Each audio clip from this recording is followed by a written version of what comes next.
Hello mga dear, so for today's video, drawing natin si Miss Jeneline Sandaga. So let's start the video.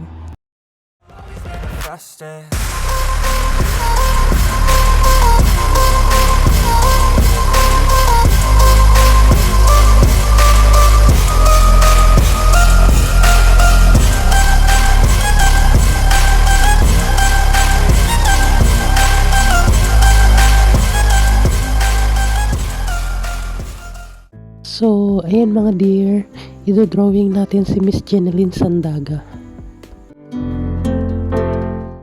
Ayan, ang una nating shading sun ay yung gilid ng nose, papunta sa upper eyelid. Kapag shading guys ay dapat hinay-hinay lang sa pag-shadings para hindi pumangit ang pagdodrawing natin.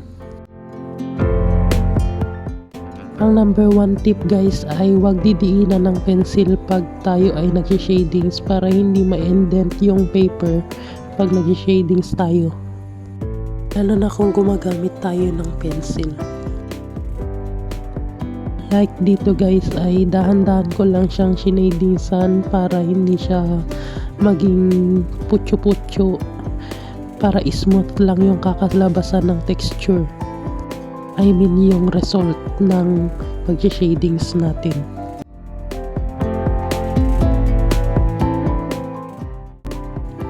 Kaya ko tinawag si Jeneline Sandaga guys ay siya yung pinaka-idol ko na artist.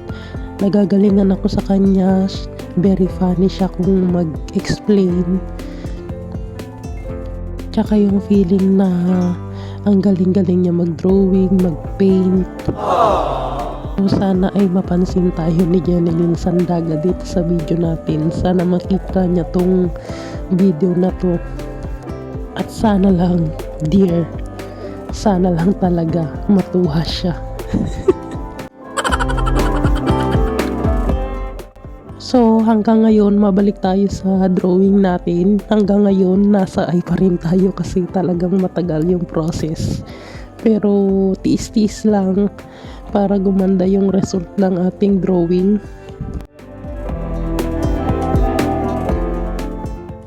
Tsaka, yung sa introduction ni Miss Jeneline Sandaga ay iconic na iconic. Ganito yung pagkakasabi niya. Hi mga dear, for today's video, magre-review tayo ng pencil sketch set. Natutuwa ako sa mga videos niya kasi may mga trivia, may mapupulot kang mga aral.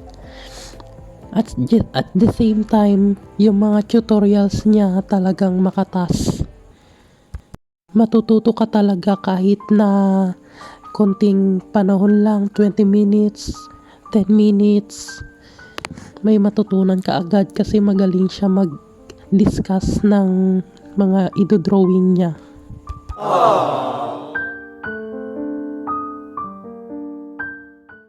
So, kaya ko drawing to kasi nai-inspire ako sa mga mga videos niya. So, sana matuwa talaga siya dito sa drawing ko.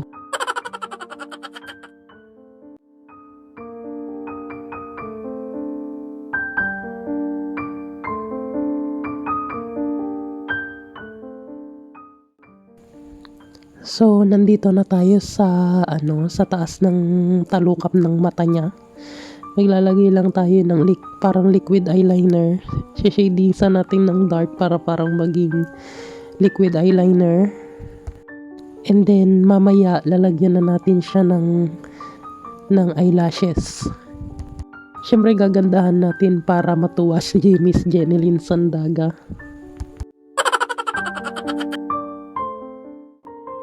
So, kung mapapansin nyo guys, merong pagsinghot-singhot ako ngayon kasi sinisipon ako. Sana hindi nyo napansinin.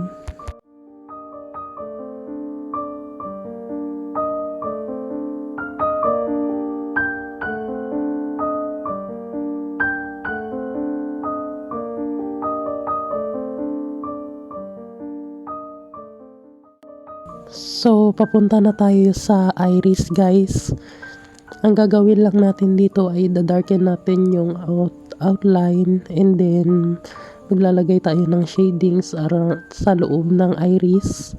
Gagawin natin siyang parang American eye.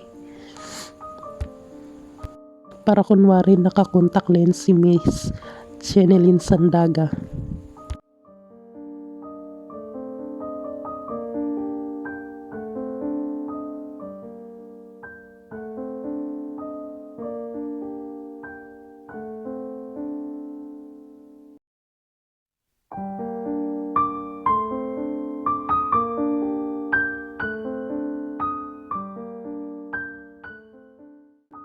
Kung minsan guys, nafe-feel nyong tinatamad kayo na mag-drawing, lagi ko sinasabi na i-stop nyo muna.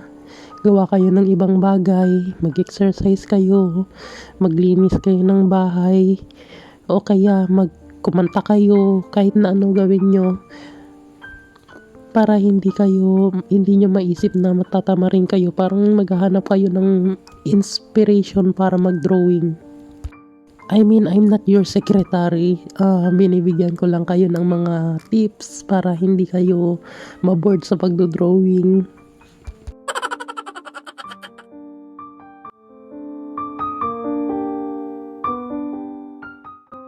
Sa pagdodrawing guys, hindi kailangan ng mamahaling gamit.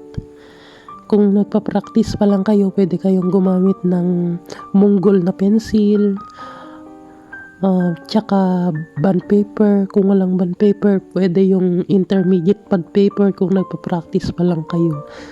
Kasi dati guys, ganun din ako. Nagpa-practice ako sa mga reviewers, test papers na pinapauwi ng mga teacher ko na hindi na kailangan.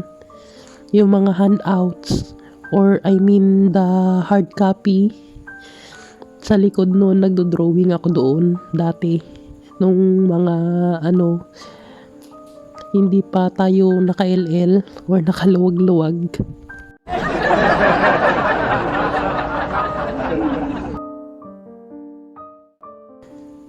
So dito na tayo sa part na mag-erase tayo gamit ang kneaded eraser. Idadab lang natin yung kneaded eraser sa buburahin natin, and then gagamit tayo ng brush para i-blend ulit para lang gumanda yung result ng shadings. Gabi na, ang ingay-ingay pa ng mga manok. Parang kakatay tayo ng manok ngayon ah. So dito na tayo sa part na naglalagay tayo ng veins sa mata ni Ate Jen. So, ganyan lang yung mga ginagawa ko. Nilalagyan ko ng mga lines.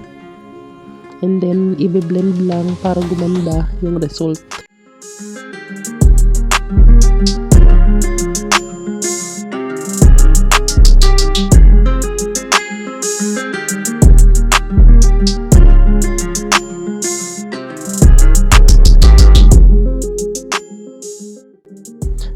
So, dito guys ay gagamit tayo ng brush. Idadab natin to sa charcoal powder at i-apply natin dito sa baba ng mata. Tapos i-blend lang natin yan para gumanda. Actually, sa pag-shading guys ay sabi nga ni Ate Jen, paulit-ulit lamang yung pag-shadings. Pero kailangan mo lang tansyahin para maganda yung result.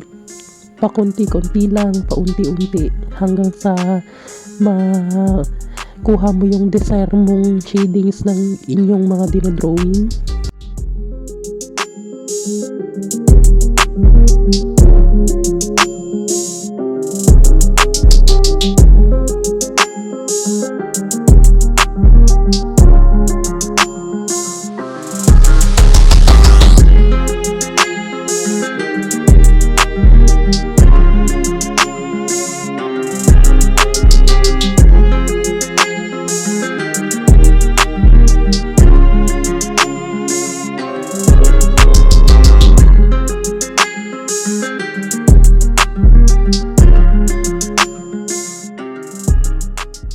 So, dito na tayo sa left part eye. Mas pinabilis ko na yung time lapse nito kasi paulit-ulit lang din naman yung proseso. Ganon din yung ginawa ko sa right eye, ganon din yung gagawin ko dito sa left eyes, kaya time lapse ko na.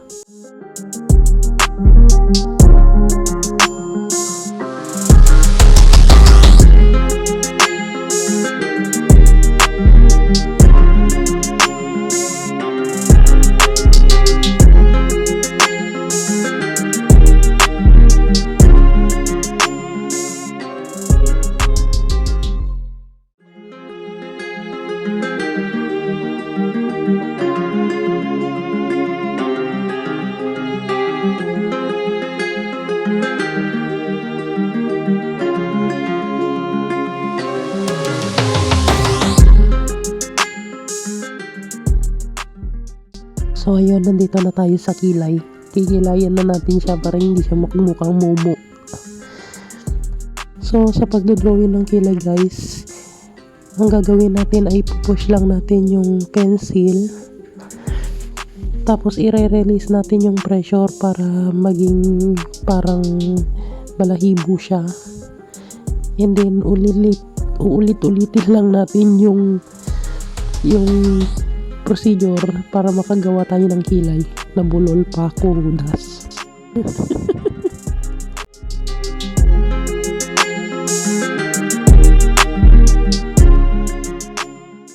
So dito guys, gagamit na tayo ng brush na may charcoal powder para i-darken yung kilay niya para mas maging maganda.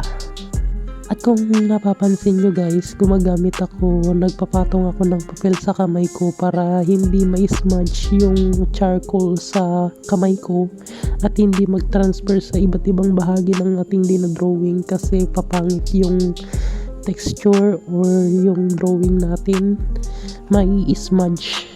Kaya tips ko lang sa inyo, gamitin kayo ng papel o kaya gloves para hindi pumangit yung drawing nyo.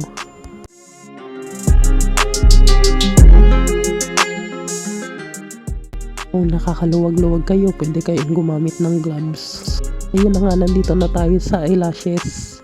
Mas minaganda natin yung eyelashes para hindi naman tayo mapahiya sa drawing natin ngayon.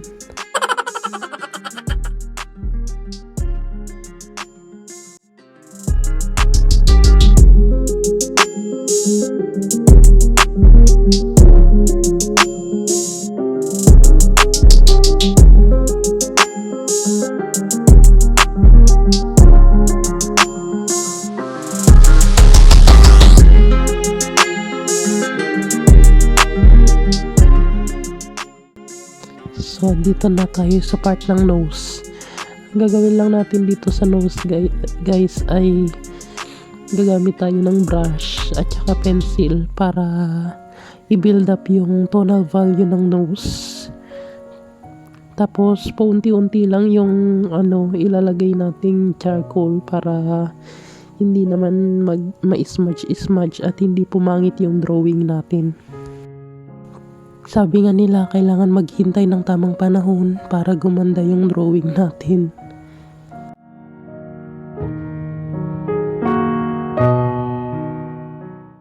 So, andito na tayo sa lips. Sabi ko nga, ganun din yung process. Gagamit ng brush, ng charcoal powder, and then yung lapis, pampadark ng drawing. And then, gagamit tayo ng electric eraser na nabili pa natin kay Miss Jeneline Sandaga para maglagay ng highlights.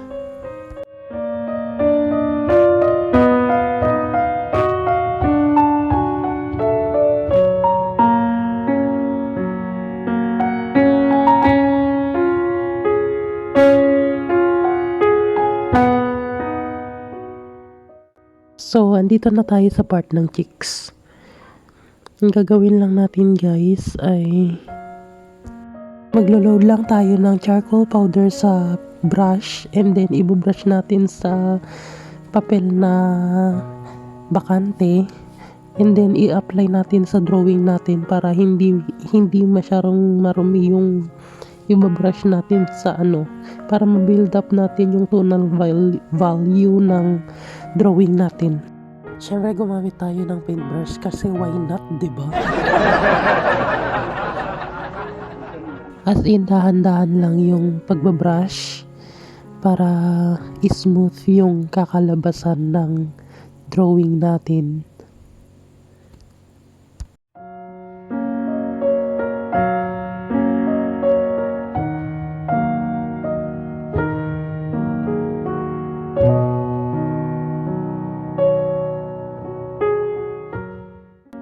So, ayan guys, malapit na tayong matapos sa whole face niya.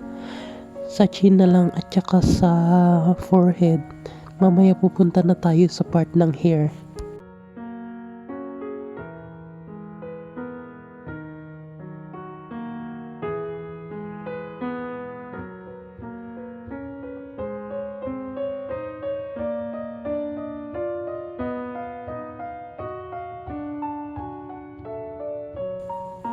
So, andito na tayo sa part ng hair.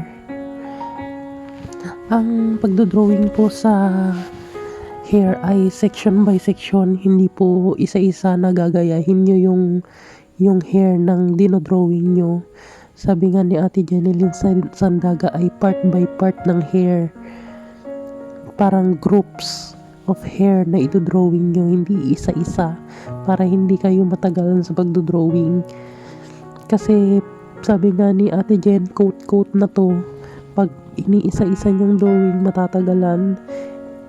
Tsaka hindi naman sasabihin na ng customer nyo or ng dinodrawing nyo na hindi gayang-gaya, kasi hindi naman nagaya yung hair ng dinodrawing nyo.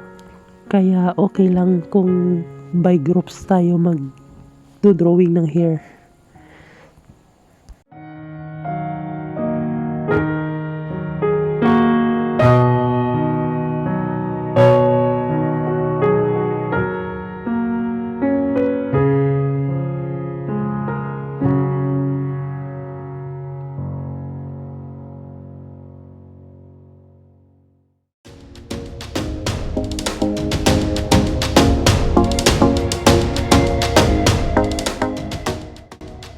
So, ayan guys, malapit na tayong matapos.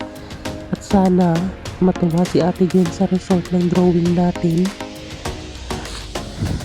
At sana mapansin niya to. Kasi,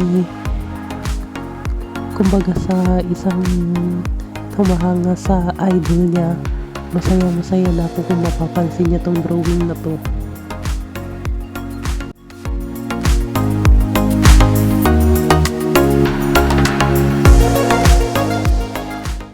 So, andito na tayo sa paglalagay ng highlights. Gumamit lang ako ng white pen dito para maghalatang parang umiiyak siya. In-exage ko yung paglalagay dito ng white gel pen para parang totoong umiiyak yung mukha ni Ate Jen dito.